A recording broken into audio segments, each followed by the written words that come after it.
Right, so my name is Ani Pomo.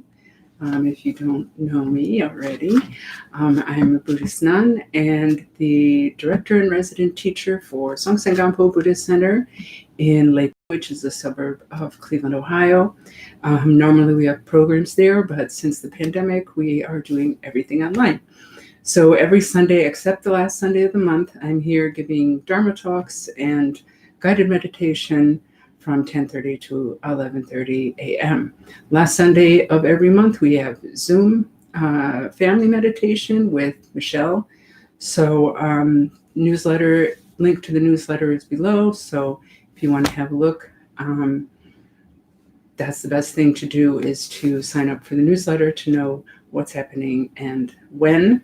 We have 2 retreats coming up this month and next month, which will be in the newsletter. So let's begin. So we want to begin with our bodhicitta motivation. Bodhicitta is the wish to attain enlightenment for the benefit of all sentient beings. Excuse me, I had to turn my phone off. Sorry. Okay. All right. This wish to attain enlightenment for the benefit of all sentient beings. So we're working on ourselves, but we're working on ourselves in order to develop the qualities necessary to best benefit others. So please just consider the suffering of cyclic existence, the suffering that you see in the world with people and animals, and allow compassion to arise in your heart, and then form the wish to attain enlightenment for their benefit.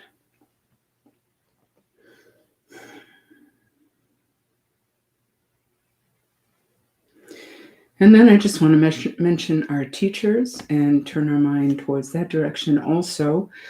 We are extremely fortunate to have Jigme Khyentse Rinpoche, Tugu Pema Wangil Rinpoche, and Takla Mat Rinpoche as our main teachers.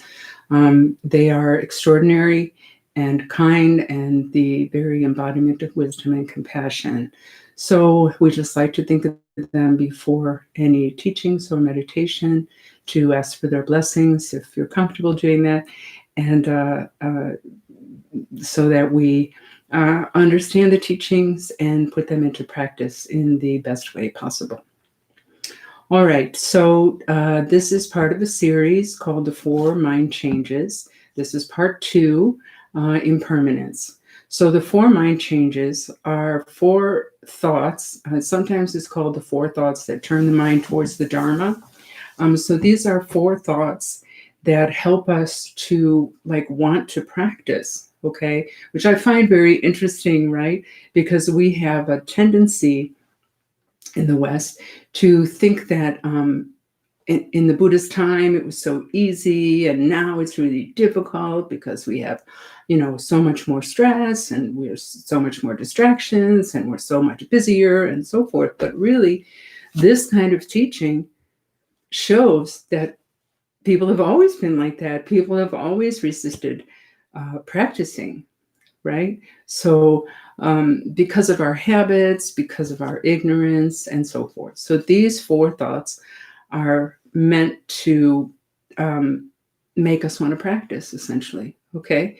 So a couple weeks ago, I covered, so the 4 thoughts, let me just list them first, are precious human life, impermanence, karma, law of cause and effect, and the suffering of samsara. Or maybe those 2 are switched in order, but anyway, those are the 4 thoughts. Okay, so a couple weeks ago, we covered precious human life, which is which you can look for on our channel if you want to learn more about that. But it's essentially saying, we have everything right now together to practice. And it's extraordinarily rare to have all of these conditions together at the same time. Excuse me.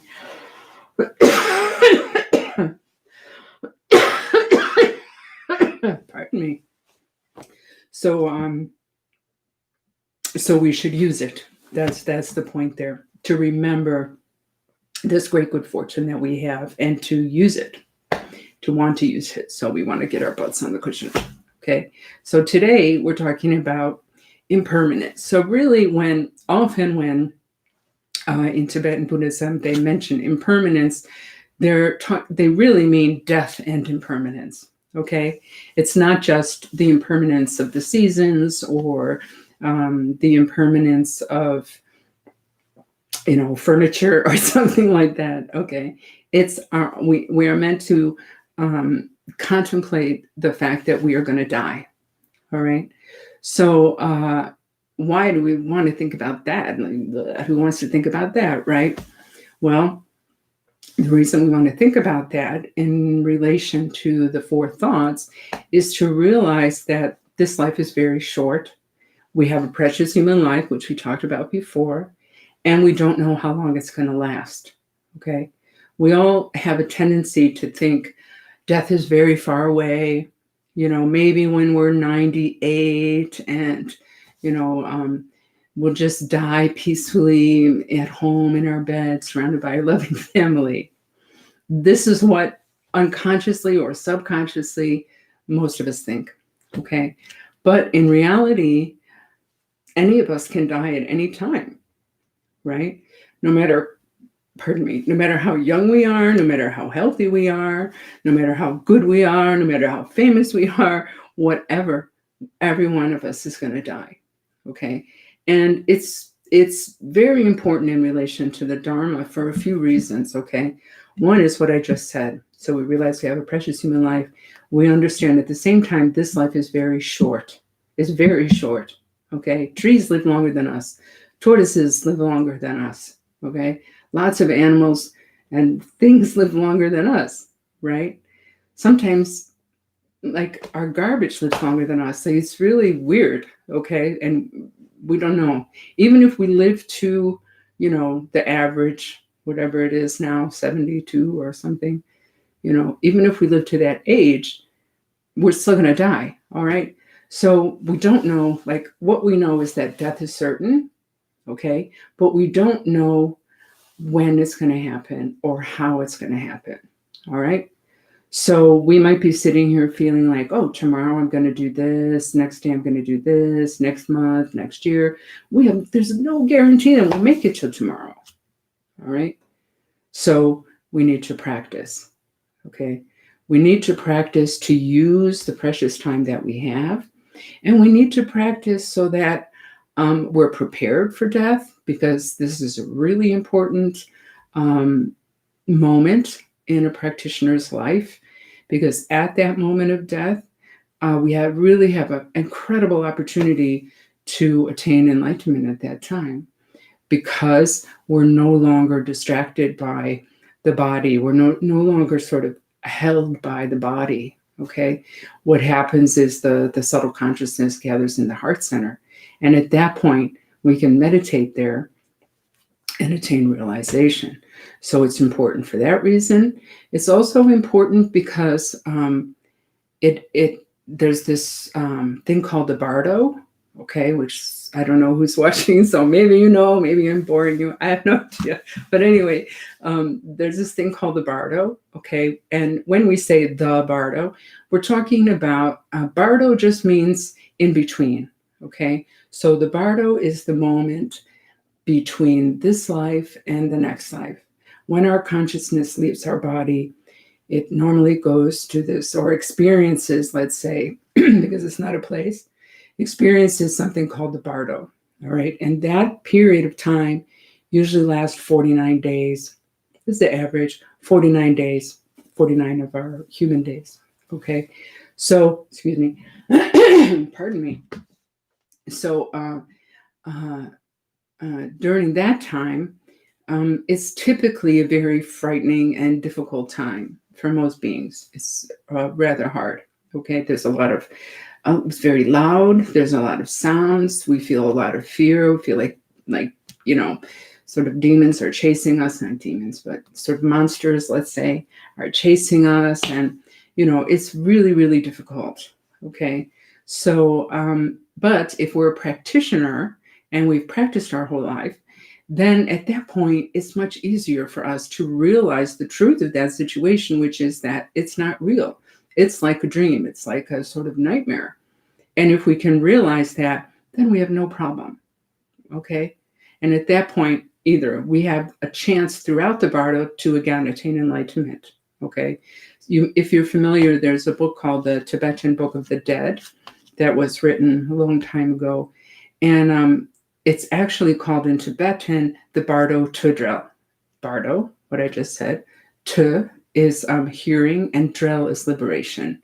So it's actually called Liberation Through Hearing in the Bardo. And that book is like instructions for how to go through the Bardo. And typically, like in Tibet, what people would do is read that book to the person who has died. The subtle consciousness rests in the heart for some time. Sometimes, average for ordinary people can be as many as 3 days. For great practitioners like masters, it can be weeks. Okay. I don't really want to go into that now because it's not that relevant to what we're talking about.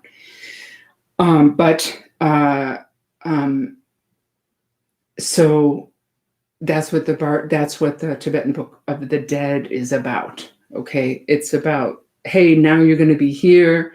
You're going to see this and that. You should go towards that. Okay. And that will help a person sort of navigate the Bardo. And then we take another rebirth, depending on our karma, which we'll be talking about in the future, I think next week. Yes. So we take another body in one of 6 realms, which we will talk about later too. So how practice considering death is also beneficial is that we start to think like, oh, I need to be careful, and I need to really create a lot of good karma so that my next life is good, a good one. Yeah, that I'm not reborn an animal or one of the other lower realms. Okay, so practice is important for that too. So we need to consider death and impermanence.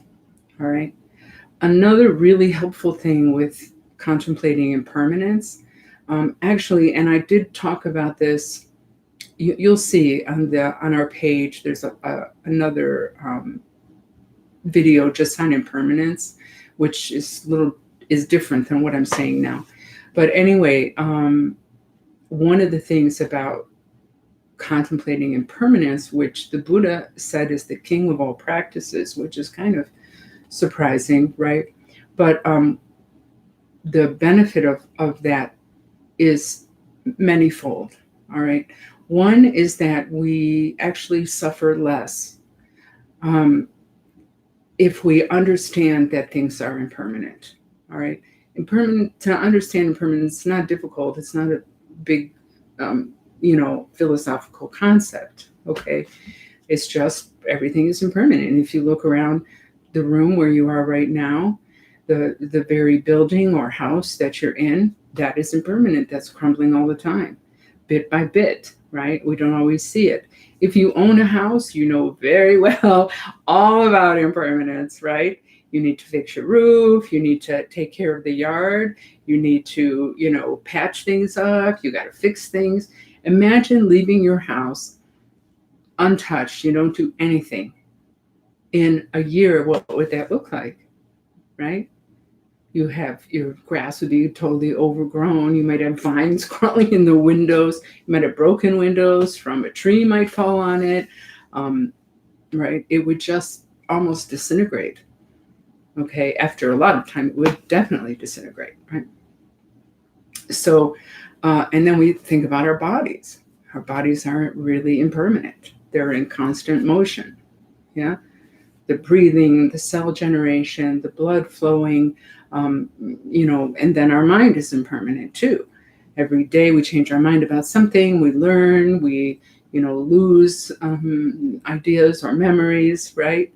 Synapses are firing in our brain and all kinds of things. There's nothing in our body that we can point to and say that's permanent, okay? That's never changes, right? So our relationships are impermanent. Things that we enjoy are impermanent. Things that make us suffer are impermanent. Okay, so impermanence is a fact of life. Sometimes people say, "Oh, Buddhists believe in impermanence," which is, ridiculous, right? It's like saying Buddhists believe in water or Buddhists believe in gravity. Like, it's a thing, all right? But what we normally do without examining is we have this sense that things are permanent. Like, our instinctive response to things is that they are permanent, okay? And if you think that's not true, like, I know everything's impermanent. Yeah, we know it, okay? We know it. Like, it's not, as I said, it's not a hard concept, right? But we don't like realize it. Yeah. We haven't really like digested that, most of us. Okay. And why? How do you prove that? Let's say you want to argue with me, which, I'm up for at any time. All right. But let's say you want to debate with me and you want to say, no, something's permanent. I would challenge you to find what is permanent. Okay. This is what I did when I first heard this teaching, because this is many years ago. And, I thought that cannot be true. There has to be something permanent, and I really looked for it. And I encourage you to do that with all the teachings, not just this one, but to really examine the teachings. And this is what the Buddha himself advised, okay, is that we should really examine everything. We should test it out for ourselves, and we should see whether it's true or not, whether it works or not, whether it makes sense or not, whether it is good or not. And if it is and it does, then we accept it. And if it doesn't, then we should reject it, So knowing that everything is impermanent, knowing that everything's impermanent, what I started to say is that it will help us to suffer less. So what does that mean? If we assume that things are permanent, which we usually do, then we start to cling to it. Yeah. We start to we want to solidify it. We want to make it permanent. Okay. And when it proves to be impermanent, we get very upset. All right. And that's how you can prove to yourself that you actually do not have not really absorbed this teaching. Okay. What happens when your car gets broken into? How would you respond if your car got broken into? I hope it doesn't. Okay. But how would you respond to that? Right? Most of us would get really upset. But if you understand deeply that everything's impermanent, including your car, then it's just like, of course. It doesn't mean that you don't feel annoyed because, I have to, file a police report. I have to, be more careful. I got to fix this window or this door, whatever. It doesn't mean you're joyful about all that stuff, right? But you don't have the extra suffering of feeling that should never happen because your car is permanent. Or if your watch breaks, or God forbid your phone breaks, right? That's normal. This is the way things are. All compounded things. Anything that has one or more parts, more than two or more parts, together is impermanent. It will come apart. That includes our relationships, okay? Our family is impermanent. All of our loved ones are impermanent. Our friends and friendships are impermanent. Yeah. If that sounds a little crazy, just think about it. Sorry. Pardon me. Just think about it. Yeah. How many different, how many big changes in your relationships have happened from childhood to now? Yeah. Remember when you were a little kid, it was like, you're my friend forever, when you might do blood brothers kind of thing, like I remember doing with my friends. Yeah. I don't even know where that woman is anymore. I have no idea, whether she's even alive or dead. We have lost that much contact with each other. Yeah. And the people that you love, like any sort of so-called, romantic relationship that you might have, at some point you didn't even know that person, right? They were a stranger, and maybe they became friends, and now there's someone that you really love. But at some point, even in the best marriage or best relationship, you're going to separate, whether you like it or not, right? One of you is going to die, and usually one of you dies before the other, right? So if you know that from the start, you can hold that person with like an open hand, knowing that they're impermanent and you're impermanent and your relationship is impermanent.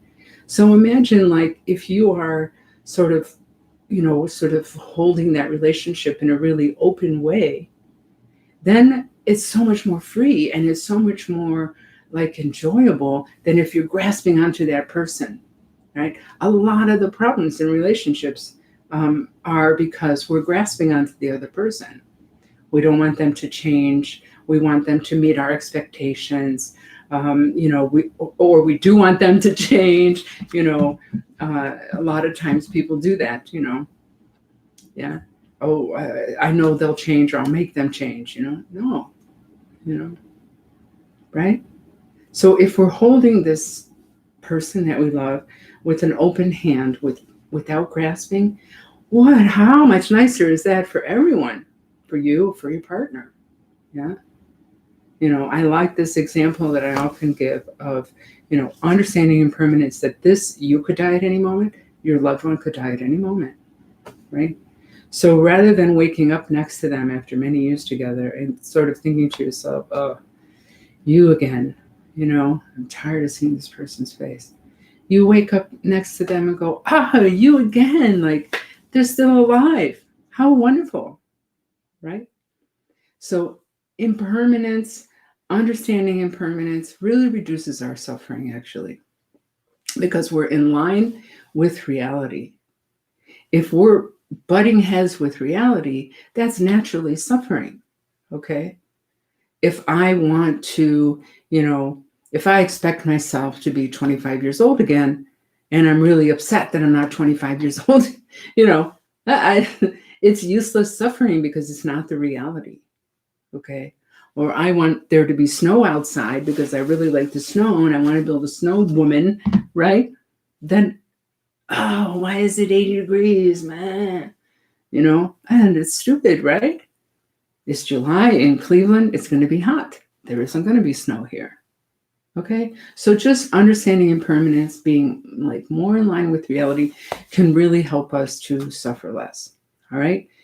Understanding death, contemplating death can make our own death easier and the death of our loved ones easier because we don't have that grasping, right? We don't have that grasping to our body, to our mind, and we're able to let go.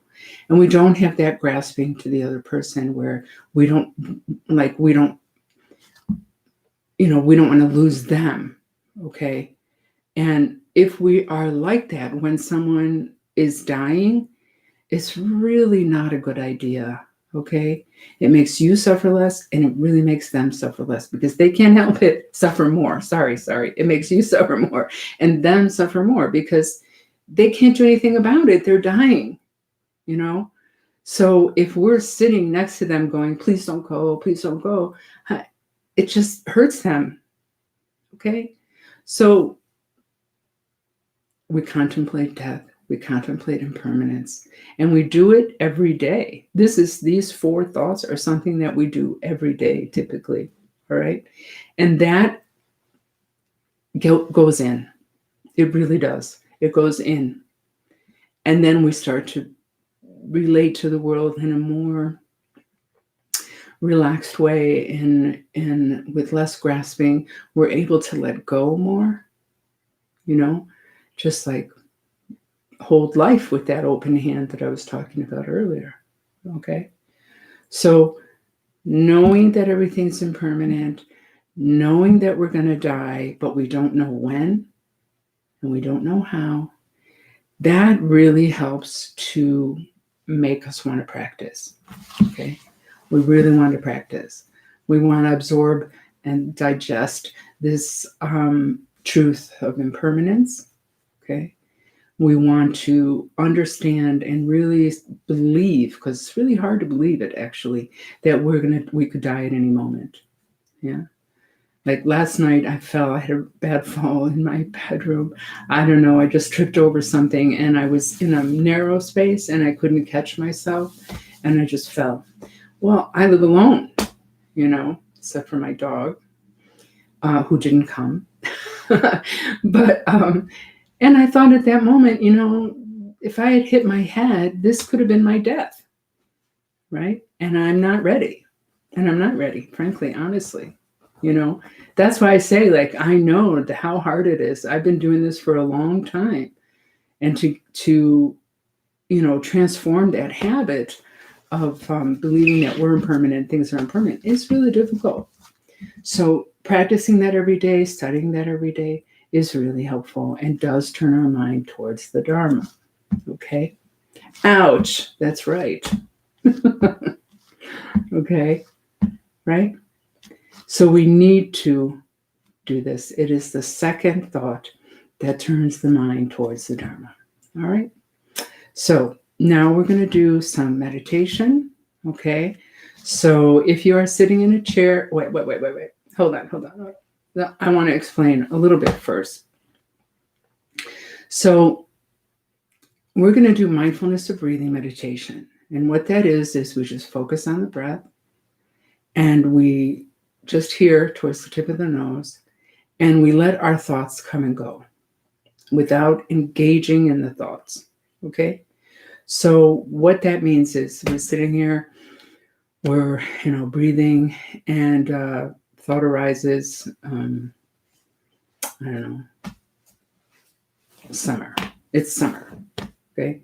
We want to just let that go. It'll be replaced by another thought, and that thought will dwell for a moment, and that'll be replaced by another thought, on and on. We just let them pass like clouds in the sky. Okay? We keep our mind on the breath, let the thoughts come and go. What we want to avoid is sitting there, focusing on the breath, thought arises, summer, and then we just jump in. Oh, the summer's really hot and this stupid pandemic and I can't go anywhere and I'd really love to go swimming and I would normally be, on vacation and I remember when I was little, we did this and that. And we can really, believe me, I know we can go on and on like that without even remembering that we're supposed to be meditating. Okay? So that's what we're trying to avoid. However, being beginners like us, we are going to get distracted during this meditation. It happens all the time. We're going to go and we're going to run after some thought. Okay. When that happens, or maybe you really experienced meditator, maybe that won't happen for you. So if that happens, all we need to do is the moment that we realize that we got distracted, just bring the mind back to the breath. That's it. Bring the mind back to the breath. Okay? Without judgment. All right? Without, we don't judge the fact that we got distracted, and we don't judge whatever thoughts arise. All right?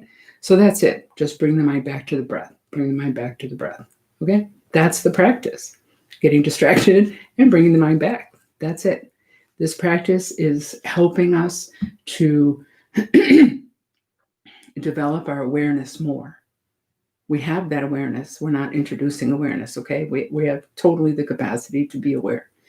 But this is helping us to realize more quickly when we get distracted and bring the mind back more quickly, understanding that process and trying to be here and now, okay? All right. So now I'll explain the posture, okay? So if you're in a chair, you just want your feet flat on the floor. If you're sitting on the floor, just cross your legs in whatever way is comfortable for you. The rest of the instructions are exactly the same, okay?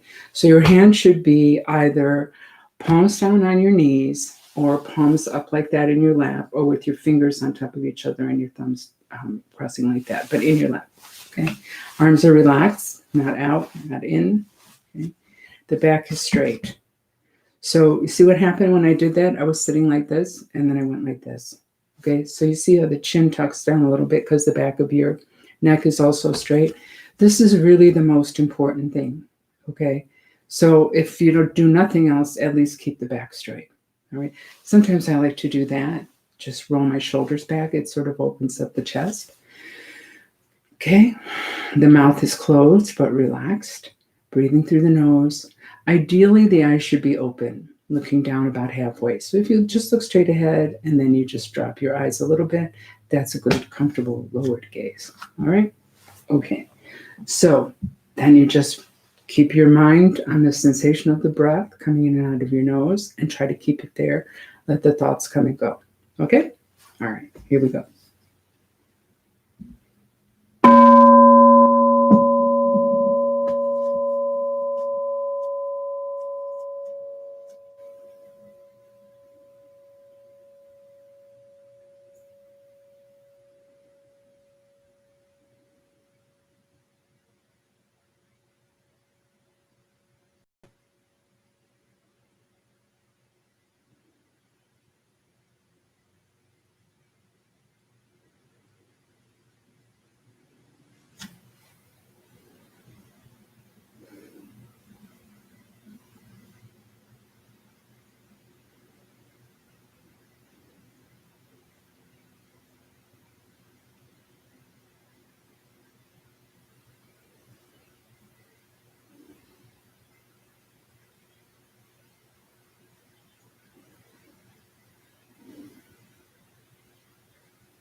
Bring your mind back to the breath.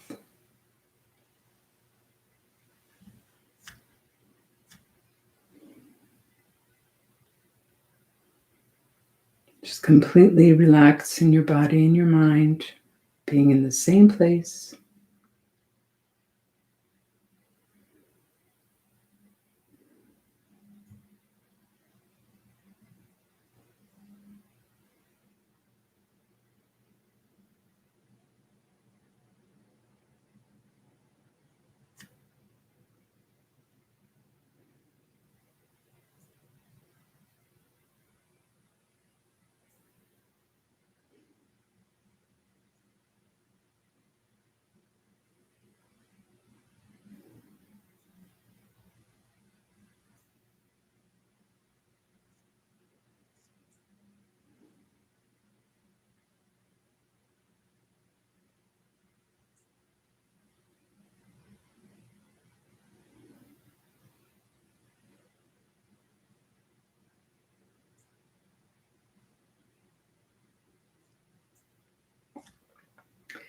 Okay, now begin to count the breaths, counting either every in-breath or every out-breath up to a total of 10 breaths.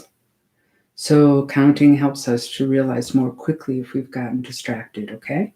So maybe you get to 4 and then you run off into some storyline. As soon as you realize, oh, that's right, I'm supposed to be meditating, just bring the mind back, start again at 1, okay? If you get to 10, don't get distracted by that either. Oh, I'm so great, got to 10. Just get to 10, come back, start again at 1. If you go beyond 10, you're at 15 or 20 or whatever, it's another form of distraction. It just means you're got a little sleepy and went into auto mode. Okay. As soon as you realize that, come back, start again at 1. Okay. So please begin that now.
Let the thoughts come and go without grasping, without judging. Body should be as relaxed as possible while maintaining the posture. Your mind also should be as relaxed as possible while maintaining awareness of the breath. Don't struggle. Don't fight anything. Just be.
Okay, now we're going to move into contemplation of impermanence. Okay, first I have to move my microphone because I didn't realize it was so far away. Hang on. There we go. All right. Maintain your posture, maintain awareness. Okay. Be aware of your body, of all the different parts of your body, your head, shoulders, arms, torso, legs, feet.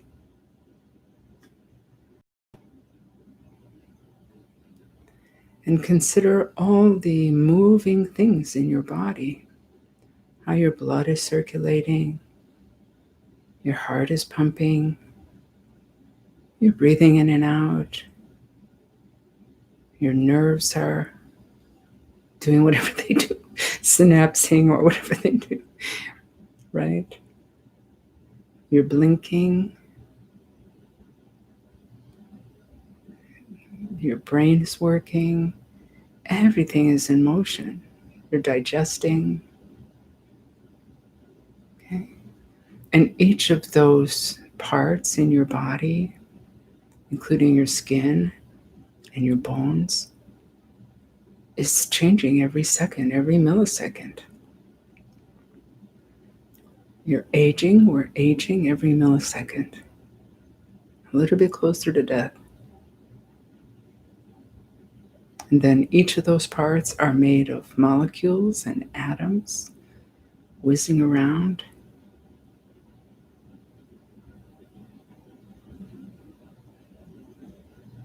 Totally 100% impermanent. Then think of your outer environment, the room that you're in, the chair or cushion that you're sitting on, your house or apartment. Same thing, changing every moment. They look solid and permanent to us, but in fact, they're really changing. Also made of molecules and atoms whizzing around. And go further out. Consider the outside world. All the people and animals in it, also impermanent, changing every second, moving every second towards death, made of molecules and atoms. Same for all the solid things outside, the trees, mountains, oceans and rivers, buildings and cars, everything, everything. Moving, changing, second by second. Then the earth itself. We see more than ever how impermanent it is. You know, winds traveling across the earth, waters changing the oceans, the fate of this planet. Then go further out. The sun is impermanent. All the other planets are impermanent. All the stars, all the galaxies, the universe itself is impermanent.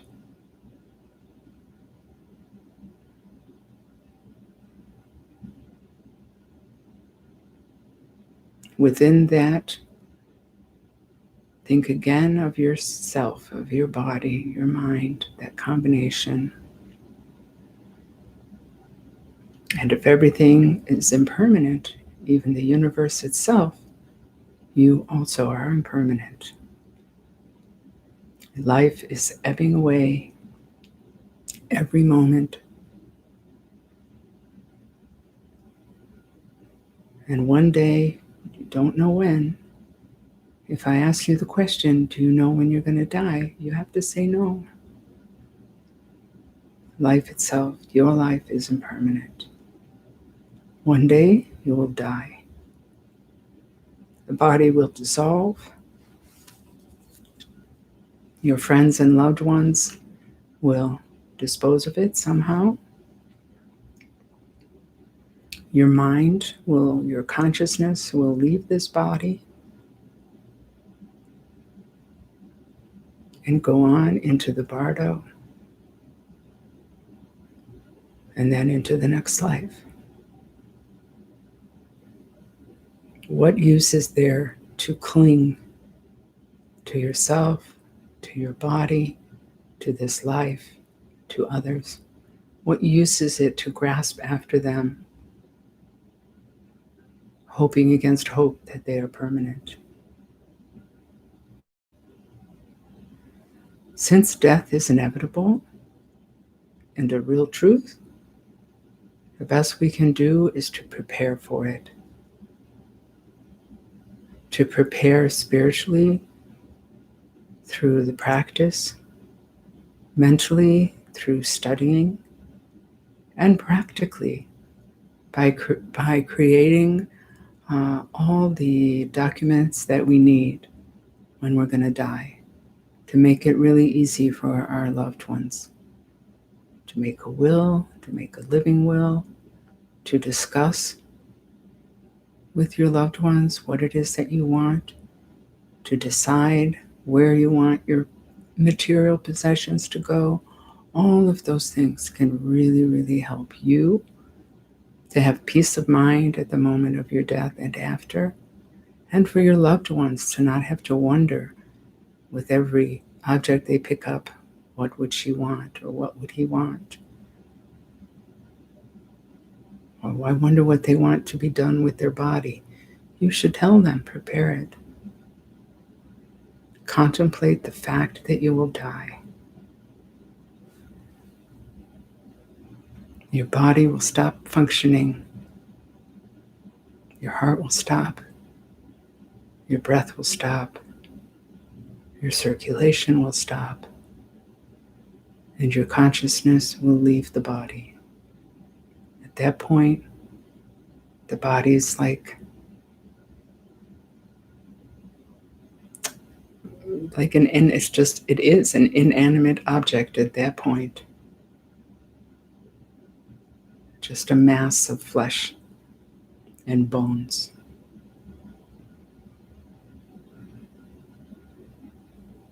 Overcome, transform the fear and hesitation you might have about this. Transform it into acceptance of reality.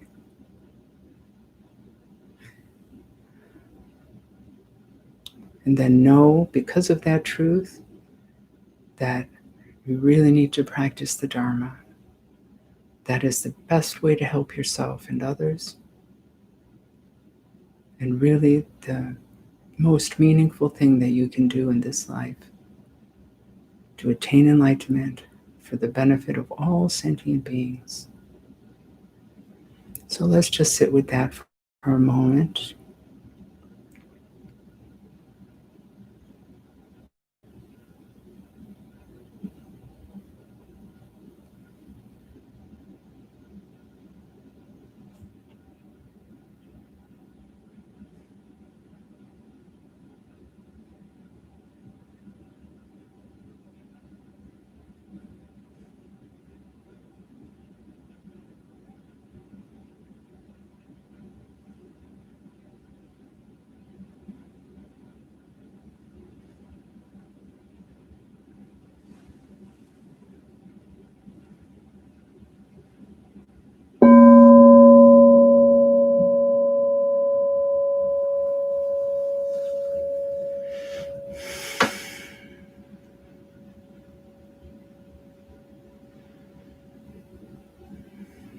So now we're going to do the closing prayers.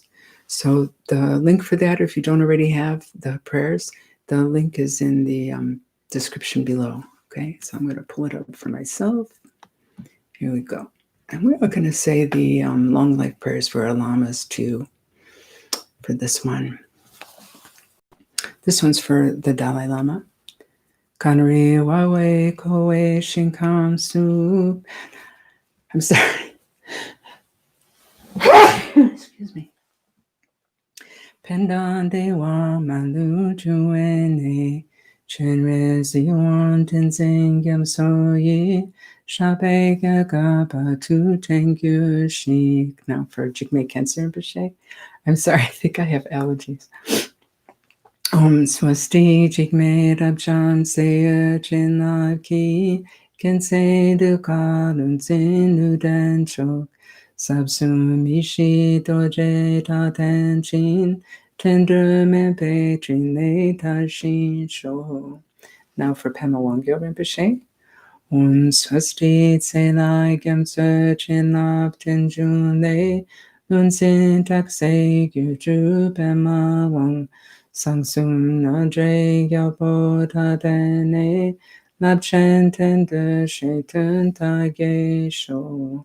Now for all the teachers. Lama Gungam Sangpo Sowadeb Choto Kutse Ringwa Sowadeb Trine Tashin Geba Sowadeb Lama Dadre Wa Me Pa Chingi Lo. Now the second page.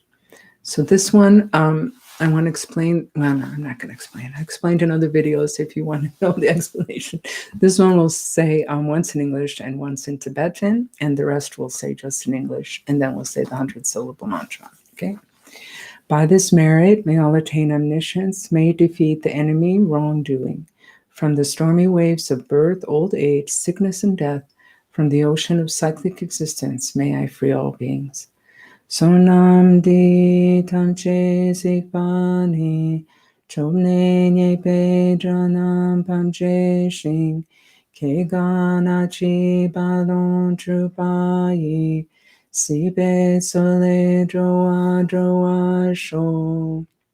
May bodhicitta, precious and sublime, arise where it has not yet come to be, and where it has arisen, may it never fail, but grow and flourish ever more and more. As long as space endures, as long as sentient beings remain, until then may I too remain and dispel the miseries of the world. Ever absorbed in the display of divine forms and primordial awareness, appearance, sound, and perception in the state of divinities, mantras, and dharmakaya, may I, inseparable from the practice of the profound and secret great yoga, attain within the essence of mind the state of one taste. Now the mantra. Om Vajra Sattva Samaya Manupalaya Vajra Sattva Tenopa Tishta Drito Me Vawa Sutokayo Bawa Supokayo Me Bawa Anurakto Me Bawa Sawasidi Me Prayatsa Sawakama Sutsa Me Chitam Shriyam Kuruhum Ha ha ha ha ho Bhagavan Savatata gata vajramame munsa vajri bhava maha samaya sattva.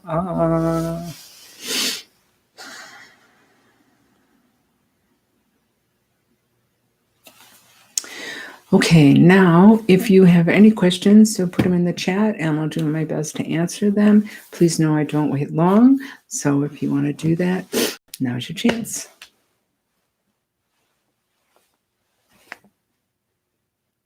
No questions. Okay.